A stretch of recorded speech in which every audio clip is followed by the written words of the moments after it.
ဝူရောက်ဝူဟာအော်တီဇင်ယောဂါကိုခံစားနေရပေမဲ့ဉာဏ်ရမ်းကောင်းတဲ့သူတစ်ယောက်ပါအထက်တန်းကျောင်းမှာတော့ကလည်းတခြားကျောင်းသားတွေထက်စားတော်ပါတယ်အားနည်းချက်ရှိပေမဲ့စာတော်တဲ့သူဖြစ်နေတော့လူတဘာဝအတိုင်းမနာလို့ပြီးကျောင်းသားအချင်းချင်းရန်မှုနိုင်ချင်တာခံခဲ့ရပါတယ်မကြာခဏအနိုင်ကျင့်ခံရတာများတာကြောင့်ဝူရောက်ဝူနဲ့သူ့အဖေဟာနေမျိုးလေးကန်ဟာရူကိုရွှေ့ပြောင်းခဲ့ကြပါတယ်နေကကလေးတွေဆိုတော့သမီးဖြစ်သူကိုစာနာကူညီမှာပဲလို့မစ္စတာဝူကထင်မြင်ခဲ့တာပါဒါပေမဲ့အထင်သလိုမဖြစ်တာကလူလောကပါပဲနေเจ้าမှာလည်းဦးရောက်ဘွားကမထူးခြားခဲ့ပါဘူး။သူမကိုတန်းဖော်တငယ်ချင်းတွေကအရှုံးသမားလို့ခေါ်ပြီးစနောက်နိုင်ကျင့်ကြပါတယ်။သူမကို sorry နော်တခွန်းနဲ့တမင်တကာဒုက္ခလိုက်ပေးကြပါတယ်။ထမင်းစားချိန်တွေကလည်းအေးအေးဆေးဆေးမစားရမနေရအောင်ဒုက္ခလိုက်ပေးလွန်တာကြောင့်ဦးရောက်ဟာထမင်းစားချိန်မှာလူညွှန်ရေးခန်းမှာသွားစားပြီးအားလက်ချိန်မှာဆိုရင်တော့ဆရာမရုံးခန်းမှာပဲသွားနေပါတော့တယ်။စာသင်ချိန်ပြင်ပကကိစ္စတွေကိုဦးရောက်ဘက်ကအတက်နိုင်ဆုံးရှောင်နိုင်ခဲ့ပေမဲ့စာသင်ချိန်အတွင်းနိုင်ကျင့်တာကိုတော့မရှောင်နိုင်ခဲ့ပါဘူး။အတန်းသားတွေဟာဦးရောက်ရဲ့တန်ရောင်လိုက်တဲ့ပြီးတခါတခါတင့်တော်မတင်တော်မစင်းစားနိုင်တဲ့အားနည်းချက်ကိုအသုံးချပြီးဆရာမတွေနဲ့အဆင်မပြေဖြစ်အောင်ရန်တိုက်ပေးကြပါတယ်။ဦးရောက်နိုင်ကျင့်ခံနေရတာကိုမြင်တော့အเจ้าမှာထင်ရလုံတတ်တဲ့အယူမဆိုပြီးနာမည်ကြီးနေတဲ့ဒုံဂရာမီကဦးရောက်အစာနိုင်ကျင့်တဲ့သူတွေကိုပြန်စော်ပေးပါတော့တယ်။ဒုံဂရာမီကိုတော့ဘယ်သူမှပြန်မလှန်ရဲပါဘူး။ဒုံဂရာမီကဘလောက်ထိထင်ရလုံတယ်လဲဆိုရင်တော့အเจ้าစာတင်ချိန်မှာအเจ้าမှမရှိပဲကာရာအိုကေကမ်းမှာတချင်းသွားဆိုနေလို့ကျောင်းကဆရာကဒုတ်တချောင်းနဲ့လိုက်ခေါ်ခဲ့ရတာပါ။သူတချင်းဆိုနေတာကိုလိုက်ခေါ်ပြီးကာရာအိုကေကမ်းမသွားရဘူးလို့မိန့်ထုတ်ခံရတော့စာတင်ချိန်မှာကျောင်းအသန်းတွင်ကန်းနဲ့သွားပြီးတယောက်တည်းစိတ်ကြိုက်ကာရာအိုကေဆိုပြတဲ့ခက်ရဲရဲကောင်မလေးတယောက်ဖြစ်ပါတယ်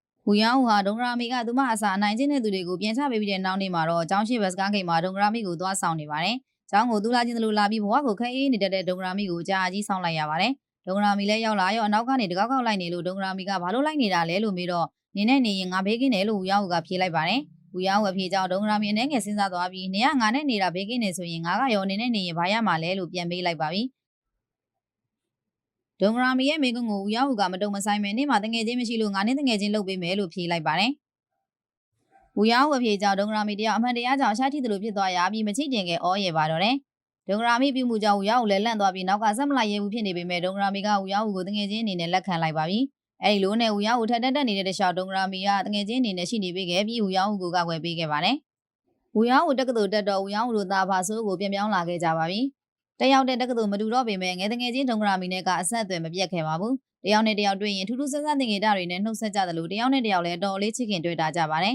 ။ဒုံဂရာမီဟာဝူရောက်ရဲ့ပထမဆုံးတရားခွင်တက်လဲတက်တလောက်မှတ်တလောက်တွေနဲ့အကြံဉာဏ်တွေပေးခဲ့တယ်လို့ဝူရောက်ရဲ့တရားခွင်တွေကိုလည်းအချိန်ပေးပြီးဝန်းရံအားပေးခဲ့တဲ့သူပါဝူရောက်ဟာအော်ဒီဆင်ယောဂဝေဒနာရှင်အတွက်အမှုကိစ္စလိုက်ပြီးချိန်မှာသူ့ကိုယ်သူအရေးချင်းမပြည့်မီသူလို့ခံယူပြီးအလုံးမသွားတော့ပဲဖိတ်ဆိုင်မှာပဲတွေ့ကတ်နေပါတယ်သူမအလုပ်တွေနားထားချိန်မှာဒုံဂရာမီတို့အိမ်မှာအမွေကိစ္စပြဿနာတက်နေတာနဲ့ကြုံလိုက်ရပါပြီပြဿနာကတော့ဒုံဂရာမီဖေမှာအကို2ယောက်ရှိပြီးပညာတတ်စီးပွားရေးလုပ်ငန်းရှင်တွေဖြစ်ပါတယ်ဒုံဂရာမီဖေကတော့မိဘတွေနဲ့နေမှာကြံခဲ့ပြီးလဲဆိုင်တဲ့လုပ်ငန်းပဲလုပ်ကိုင်နေတဲ့သူမို့မိဘတွေဆုံးသွားတော့လေယာတွေကိုဒုံဂရာမီအဖေနာမည်နဲ့အမွေလွှဲပေးထားခဲ့ပါတယ်။ဒုံဂရာမီအဖေအမွေရခဲ့တဲ့လက်ခွက်တွေဟာအစိုးရကလုံမဲ့ဖွံ့ဖြိုးရေးလုပ်ငန်းစုံနဲ့ပါသွားတာကြောင့်ရော်ကြီးအနေနဲ့10ဘီလီယံရခဲ့ပါတယ်။ဒါပေမဲ့အကိုဖြစ်သူတွေကမိဘအမွေတွေကသူတို့နဲ့လည်းဆိုင်နေဆိုပြီးညီဖြစ်သူစီအမွေလာခွဲကြပါတယ်။ရှင်းနေရှင်းရင်းနဲ့ဆောင်ရွက်တာမဟုတ်ဘဲသူတို့ကိုယ်တိုင်စားကြရေးလာပြီးညီဖြစ်သူကိုလက်မှတ်ထိုးခိုင်းခဲ့တာပါ။ဒုံဂရာမီရဲ့အဖေကရိုးအားတဲ့အပြင်ကိုတွေကိုချစ်ခင်လေးစားသူမှုအကိုတွေပြောတဲ့အတိုင်းလက်မှတ်ထိုးပေးခဲ့ပါတယ်။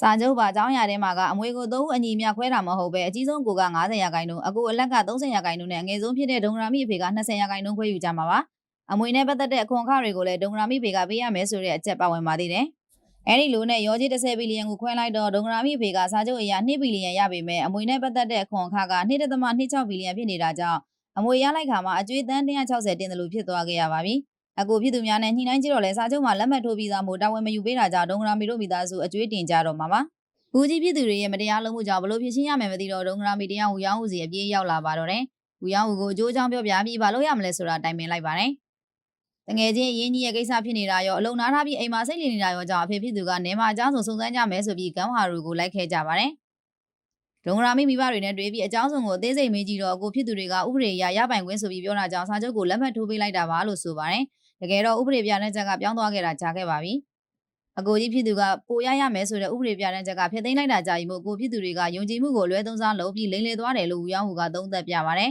။ဒုံဂရာမီတို့မိသားစုလည်းဘာဆက်လို့ရမလဲဆိုပြီးဦးရောင်းဦးနဲ့တိုင်ပင်လိုက်တော့ဦးရောင်းဦးကတိုင်ချက်ဖွင့်ရမယ်လို့အကြံပြုပါတယ်။ရှေ့ဆက်လို့ရမယ့်ကိစ္စတွေကိုဆောင်ရွက်ပေးဖို့ဦးရောင်းဦးကိုကူညီတောင်းတဲ့အခါသူရှင်းနေလို့ကိုမလုပ်တော့တာမို့ရှင်းနေကြောင်းကြောင့်စောနဲ့ပဲမိတ်ဆက်ပေးမယ်ဆိုပြီးဒုံဂရာမီကိုရှင်းနေကြောင်းကြောင့်စော့စီလွှတ်လိုက်ပါတော့တယ်။ဒုံဂရာမီတယောက်ရှင်းနေကြောင်းကြောင့်စော့ရဲ့ရုံးခန်းကိုရောက်သွားပြီးအမှုကိစ္စကိုဆွေးနွေးတော့ရှင်းနေကြောင်းကြောင့်စော့ကလက်မှတ်ထိုးထားပြီးသားစာချုပ်ကိစ္စကိုဆောင်ရွက်ပေးရမှာကခက်တယ်လို့ဆိုပါတယ်။ရှင်းနေကြောင်းကြောင့်စော့ရဲ့စကားကြောင့်ဒုံဂရာမီကဦးရောင်းဦးကိုဖုံးဆက်ပြီးအခြေအနေကိုပြောပြပါတယ် ဦးရောင်းဦးကလုံးလို့ရမယ့်နီလန်းတွေကိုဖုန်းထဲကအကြံပေးနေတာကြောင့်ဖုန်းကိုရှင်းနေကြောင်မြောင်စော့ကိုပဲဒုံဂရာမီကပေးလိုက်ပါတယ်ရှင်းနေကြောင်မြောင်စော့ကပြောစရာရှိရင်လူကိုယ်တိုင်လာပြောဆိုပြီးဖုန်းချပစ်လိုက်ပါပြီအလုံးမသွားပဲဆိုင်မှာစပွဲတို့လာလုံနေတဲ့သမီးဖြစ်သူကိုအရေးတကြီးကြီးလုံနေတဲ့မစ္စတာဦးကအခွင့်ကြုံတာနဲ့အဆင်မပြေဘူးလားလိုက်သွားမှဖြစ်မှာပေါ့ဆိုပြီးရှင်းနေရုံကိုအတင်းလိုက်သွားခိုင်းပါတော့တယ်ရှင်းနေရုံကိုဦးရောက်လာတော့နေလေစာထမင်းစားခြင်းဖြစ်နေပါပြီရောက်ချင်းတငယ်ချင်းနဲ့နှုတ်ဆက်ပြီးအဖွဲမှုကြောင်မြောင်စော့ကိုဒီအမှုကိုကင်တွယ်ပေးဖို့နဲ့တကယ်လို့မကင်တွယ်ပေးရင်သူ့ရဲ့လုပ်ဖို့ကင်မဲ့ရှိနေနှစ်ယောက်ကိုကင်တွယ်ခိုင်းမယ်လို့ဆိုပါတယ်အဖွဲမှုကြောင်မြောင်စော့ကဦးရောက်ကိုအလုပ်ပြန်ဆင်းစေခြင်းနဲ့ဆန္ဒနဲ့ဒီအမှုကိစ္စကိုတာဝန်မဲ့တဲ့ပုံစံနဲ့သူများကိုလွှဲမချပဲကိုယ်တိုင်ကင်တွယ်ဖို့ပြန်ပြောပါတယ်ဦးရောင်းရဲ့လှုပ်ထွက်စာကိုလည်းအကြောင်းရင်းမခိုင်လို့လက်မခံထားပဲခွင့်ရချေယူထားသူအနေနဲ့ပဲသတ်မှတ်ထားတယ်လို့အသိပေးလိုက်ပါသေးတယ်။ဒီလိုနဲ့ပဲဒုံဂရာမီတို့မိသားစုရဲ့အမွေမှုကိုဦးရောင်းကအဓိကတာဝန်ယူပြီးတရားခွင့်ကိုတက်ရောက်ခဲ့ပါပြီ။စာချုပ်ကိုဖျက်သိမ်းနိုင်မှုအတွက်အကိုဖြစ်သူတွေဟာညီဖြစ်သူကိုမရှိတော့တဲ့ဥပဒေနဲ့လိမ်လည်ပြီးလက်မှတ်ထိုးခိုင်းထားတဲ့အကြောင်းပေါ်လွင်အောင်မေးခွန်းထုတ်ပါတယ်။အကိုဖြစ်သူများကမမှတ်မိဘူးနဲ့မပြောခဲ့ဘူးဆိုတာပဲဖြေနေခဲ့ပါတယ်။ခိုင်လုံတဲ့သက်သေမရှိတာကြောင့်ပထမတရားခွင်မှာအရေးသိမ့်မသာလိုက်ပါဘူး။တရားခွင်မှာဦးရောင်းဦးမေးခွန်းထုတ်တဲ့ပုံစံကိုကျောင်းမှာစားမကြည့်ခဲ့ဘူးလားလို့စော်ကားခဲ့တဲ့တရားပြန်ရှိနေကိုဦးရောင်းကလည်းဥပဒေပုံမှန်တွေတိကျစွာရွတ်ပြပြီးကျောင်းမှာစားမကြည့်ခဲ့ဘူးလားလို့ချက်ချင်းတုံ့ပြန်ခဲ့ပါသေးတယ်။ဦးရောင်းရဲ့အရေးချင်းကိုသိနေပြီဖြစ်တဲ့ရှင်းနေကြောင်မြောင်စောကတော့ပြုံးပြုံးကြီးသဘောကျနေခဲ့ပါတယ်။ပထမတရားခွင်မှာအရေးမသာတာကြောင့်ဒုတိယတရားခွင်အတွက်သက်သေရှာကြရပါပြီ။အကိုဖြစ်သူတွေအိမ်ကိုလာပြီးစာချုပ်ကိုလက်မှတ်ထိုးခိုင်းတဲ့နေ့ကဒုံဂရာမီတို့အိမ်မှာရှိနေတဲ့ရက်ွက်လူကြီးကိုသက်သေထွက်ဆိုပေးဖို့တောင်းဆိုကြပါတယ်။အစားကတော့ဘာမှမကြားခဲ့ဘူးညင်းနေပေမဲ့တနေ့သားချင်းတွေဖြစ်နေတာကြောင့်သက်သေထွက်ဆိုပေးဖို့သဘောတူခဲ့ပါတယ်။ဒါပေမဲ့တရားခွင်ကိုဆင့်ခေါ်ပြီးသက်သေထွက်ဆိုချိန်မှာတော့သူဘာမှမကြားလိုက်ဘူးဆိုပြီးပြောင်းလိမ့်ပါတော့တယ်။တကယ်ကတော့ကိုဖြစ်သူတွေကသက်သေထွက်ဆိုမဲ့ရက်ွက်လူကြီးကိုလက်သွားထိုးထားခဲ့ကြတာပါ။ဒုတိယတရားခွင်ကလည်းရိုက်လက်ကောင်းကောင်းမထွက်ပဲပြီးသွားပြန်ပါပြီ။ဟူရောက်ဦးနဲ့ဒုံဂရာမီတို့နှစ်ယောက်သွားနေကြဘာမှထိုင်ကြရင်ဒုံဂရာမီတယောက်ပောက်ကွဲနေပါတယ်။လိုနေတဲ့သက်သေကြီးသူလုံးလိုက်လို့လည်းမရဘူးဆိုပြီးသူ့ရဲ့ဇယိုက်အတိုင်းတွန့်လေကောက်ကွေးပြီးမချစ်ချင်ငယ်ဖြစ်နေချိန်မှာတော့ဦးရောင်းဦးရဲ့ဝေလာငါးတွေနိုးထားလာခဲ့ပါပြီ။ဟုတ်သားပဲဆိုပြီးသက်သေကိုလှုပ်ယူဖို့ဒုံဂရာမီတို့ကိုတင်ပေးလိုက်ပါတော့တယ်။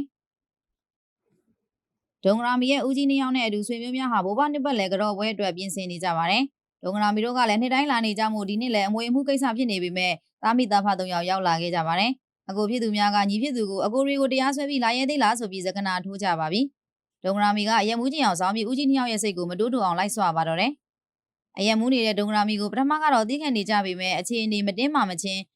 းရန်စနေတဲ့ဒုံဂရာမီကိုနောက်ဆုံးမှာတော့ဦးကြီးကြီးဆုံးကရိုက်လိုက်ပါပြီ။သမီးဖြစ်သူကိုရိုက်ရလားဆိုပြီးဖေဖြစ်သူကလည်းအကိုတွေကိုရန်လုပ်ပါတယ်။ငယ်နိုင်ဖြစ်နေတဲ့ညီဖြစ်သူကိုလည်းအကိုနှစ်ယောက်ကတွေ့ပါတော့တယ်။မိသားစုဝင်တွေအားလုံးရုံရင်ဆန်ခတ်ဖြစ်နေချိန်မှာဒုံဂရာမီမိကရဲစခန်းကိုဖုန်းဆက်ခေါ်လိုက်ပါပြီ။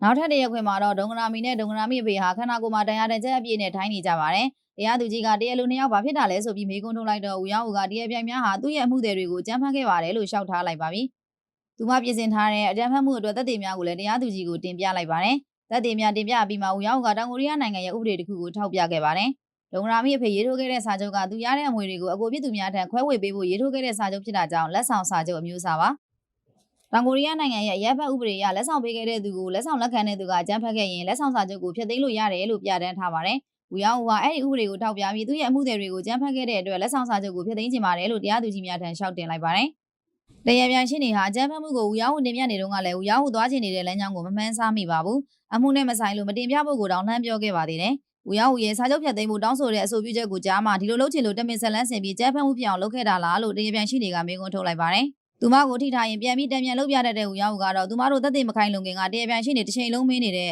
ဲ့သက်သေရှိလားဆိုတဲ့စကားကိုပြန်သုံးပြလိုက်ပါပြီ။သူပြောခဲ့တဲ့စကားနဲ့သူ့ကိုပြန်တွေ့တာခံလိုက်ရတော့တရားပြန်ရှင်းနေလဲအီလေလေဖြစ်သွားပါတော့တယ်။ဦးရောင်းဦးရဲ့အဆိုပြုချက်တွေသက်သေတွေကခိုင်လုံနေတာကြောင့်စာချုပ်ကိုဖျက်သိမ်းဖို့တရားရုံးကသဘောတူလိုက်ပါပြီ။ဒုံဂရာမီရဲ့ဦးကြီးနှစ်ယောက်ဟာအမွေတွေကိုတပြားမှရတော့မှာမဟုတ်ပါဘူး။အမှုကိုပပဆက်ဆက်ကြီးရှုံးသွားတဲ့အကိုနှစ်ယောက်ဟာညီဖြစ်သူကိုဒူးထောက်တောင်းပန်ကြရပါပြီ။အကျွေးတွေတင်နေတာကြောင့်မလုံးသိတာကိုလုံးမိပါတယ်လို့လည်းဝန်ခံကြပါတယ်။ဒုံဂရာမီရဲ့အဖေကတော့အကိုများကိုစောကလေးကချစ်ခင်လေးစားတဲ့သူမို့တရားခွင်နိုင်သွားပေမဲ့အမွေတွေကိုတယောက်တည်းမသိမ့်ပိုက်ခဲ့ပါဘူး။အခွန်အခတွေနှုတ်ပြီးကျန်တဲ့ငွေတွေကိုသုံးပုံပုံပြီးတယောက်တစ်စုစီညီညီမျှမျှယူကြမယ်လို့ပဲဆုံးဖြတ်ခဲ့ပါတယ်။ဦးရောင်းဦးရဲ့စူးစမ်းမှုကြောင့်အကျွေးနွံနွံ့မဲ့ဘဝကနေလွတ်ခဲ့တာမို့ဒုံဂရာမီကဦးရောင်းဦးကိုကျေးဇူးတင်စကားဆိုပါတယ်။တငယ်ချင်းရဲ့အမှုကိစ္စကိုကင်တွယ်ပေးပြီးချိန်မှာတော့ဦးရောင်းဦးဟာမိမိကိုယ်ကိုယုံကြည်ချက်တွေပြန်ဝင်လာခဲ့ပါပြီ။